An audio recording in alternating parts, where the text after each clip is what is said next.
সব পরীক্ষাই কঠিন, কিন্তু কিছু পরীক্ষা শুধু কঠিনই না, তা পুরো জীবনের মোড় ঘুরিয়ে দিতে পারে।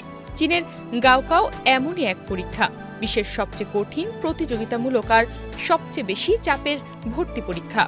প্রতি বছর জুন মাসে চীন যেন থেমে যায় কয়েকদিনের জন্য। রাস্তা বন্ধ থাকে, হর্ন বাজানো নিষিদ্ধ থাকে, পুলিশ পাহারা দেয় স্কুল গেট, আর অভিভাবকেরা দাঁড়িয়ে থাকে পরীক্ষা কেন্দ্রের বাইরে নীরব প্রহরী হয়ে। কারণ ভেতরে শুরু হয়েছে গাওকাও, যার ফলাফল বদলে দিতে পারে একজন শিক্ষার্থীর ভাগ্য, তার পুরো পরিবারের ভবিষ্যৎ। এবছর 1,33,50,000 শিক্ষার্থী গাওকাও পরীক্ষা দিয়েছে। গত বছর সংখ্যাটি ছিল 1,34,00,000-এরও বেশি। মাত্র 2 দিনের এই পরীক্ষা, কিন্তু প্রস্তুতি চলে বছর জুড়ে নয়, কখনো কখনো 5-6 বছর ধরেও। চীন সরকারও জানে এই পরীক্ষা নিয়ে মানুষের আবেগ কতটা তীব্র, তাই পরীক্ষার সময় পুরো দেশ এক ধরনের চুপচাপ মুডে চলে যায়। রাস্তা বন্ধ থাকে, গাড়ির হর্ন নিষিদ্ধ থাকে, পরীক্ষা কেন্দ্রগুলোতে পুলিশ, ক্যামেরা, এমনকি ফেসিয়াল রিকগনিশনও থাকে। কারণ একটা ছোট জালিয়াতিও লাখো মানুষের ভবিষ্যৎ নষ্ট করতে পারে। তবে কঠিন সত্য হলো, গাওকাও পেরিয়ে বিশ্ববিদ্যালয়ে ঢুকেও স্বস্তি নেই। চীনে এখন চাকরি পাওয়া খুবই কঠিন। 16 থেকে 24 বছর বয়সীদের মধ্যে শহরে বেকারত্বের সংখ্যা প্রায় 16%।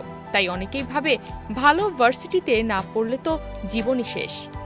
চীনে বহু শিক্ষার্থী অল্প বয়স থেকেই গাওকাওয়ের জন্য প্রস্তুতি নেয়। স্কুল শেষ হলেও বাড়ি ফেরা হয় না তাদের। চলে কোচিং, প্র্যাকটিস টেস্ট, মক পরীক্ষা। ঘুম, খাওয়া, বিনোদন সবকিছু কমিয়ে তারা শুধু পড়ে। তাদের শুধু একটাই লক্ষ্য থাকে, ভালো একটা স্কোর করতে হবে গাওকাওয়ে। এই পরীক্ষাকে ঘিরে চীন সরকার নেয় সর্বোচ্চ নিরাপত্তা ব্যবস্থা। প্রতারণা রোধে স্কুলে বসানো হয় ক্যামেরা, কিছু স্কুলে চলে ফেসিয়াল রিকগনিশন প্রযুক্তিও।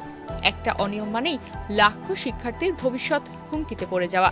চীনে তরুণদের বেকারত্বের সংখ্যা প্রতিদিনই বাড়ছে। শহরে 16 থেকে 24 বছর বয়সীদের মধ্যে এখন প্রায় 16% মানুষই বেকার। তাই সবাই চায় ভালো বিশ্ববিদ্যালয়ে চান্স পেয়ে প্রতিযোগিতায় টিকে থাকতে। গাওকাওয়ে ফেল মানেই সব শেষ, তা কিন্তু নয়। অনেকে দ্বিতীয়বার, তৃতীয়বার, এমনকি 10-15 বার পর্যন্ত গাওকাও দেয়। এই পরীক্ষায় বয়সের কোনো সীমা নেই, তাই কেউই হাল ছাড়তে চায় না। সাম্প্রতিক বছরগুলোতে গাওকাও পাশ করে বিশ্ববিদ্যালয়ে ভর্তির হার বেড়েছে 80 থেকে 90% পর্যন্ত। তবুও বহু শিক্ষার্থী আবার পরীক্ষা দেয়, কারণ শুধু পাশ করলেই হয় না, ভালো স্কোর না হলে পাওয়া যায় না পছন্দের বিশ্ববিদ্যালয় বা বিষয়।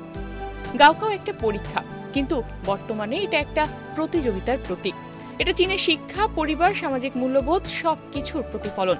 বিশ্বের আর কোনো দেশ এত বড় স্কেলে, এত চাপের মধ্যে কি পরীক্ষা নিয়ে এমন জাতীয় প্রস্তুতি নেয় না। আর তাই গাওকাও শুধুই একাডেমিক পরীক্ষা নয়, এটা বিশ্বাস, মানসিক শক্তি আর সহ্য শক্তির পরীক্ষা। তনিমা রহমান, বাংলাদেশ প্রতিদিন।